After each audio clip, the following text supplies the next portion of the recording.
শেখ মঞ্জুরুল হক রাহাত, বাগেরহাট 2। মাননীয় স্পিকার, আপনাকে ধন্যবাদ। মাননীয় স্পিকার, আমি আজ এই মহান সংসদে দাঁড়িয়েছি আমাদের অর্থনীতির মূল চালিকা শক্তি বাংলাদেশের শ্রেষ্ঠ সন্তান প্রবাসীদের এক করুণ সংকটের কথা তুলে ধরতে।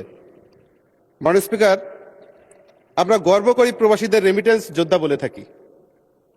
প্রতি বছর তারা বিলিয়ন বিলিয়ন রেমিটেন্স পাঠিয়ে আমাদের দেশের বৈদেশিক মুদ্রার রিজার্ভকে সচল রাখছে।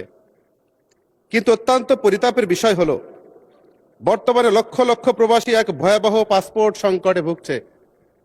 মাননীয় স্পিকার, সরকার এমআরপি পাসপোর্ট বন্ধ করে দিলেও কারিগরি এবং নথিপত্র জটিলতায় তারা ই পাসপোর্ট পাচ্ছেন না। সমস্যাটি অত্যন্ত তুচ্ছ এবং ছোট মনে হলেও এর প্রভাব অত্যন্ত ভয়াবহ।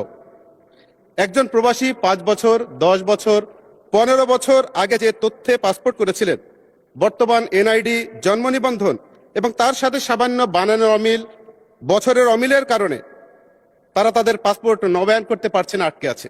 যে কারণে এই সামান্য করণিক ভুলের মাসুল দিতে গিয়ে প্রবাসীরা বিদেশের মাটিতে আজ পরিচয়হীন রোহিঙ্গাদের মতো অনেক সময় বসবাস করতে হচ্ছে। তাদের কাজের পারমিট নবায়ন হচ্ছে না, তারা কাজ হারাচ্ছেন। এমনকি অনেককে এই জটিলতার কারণে জেলেও যেতে হচ্ছে।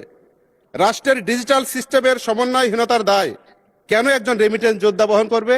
মাননীয় স্পিকার, এই দাবিটি প্রবাসীদের প্রাণের দাবি। অনতি বিলম্বে একটি অন স্টপ সার্ভিস চালু করা হোক, যার মাধ্যমে রেমিটেন্স যোদ্ধারা তাদের এই সমস্যাটা সহজে সমাধান করতে পারে। ধন্যবাদ মাননীয় স্পিকার।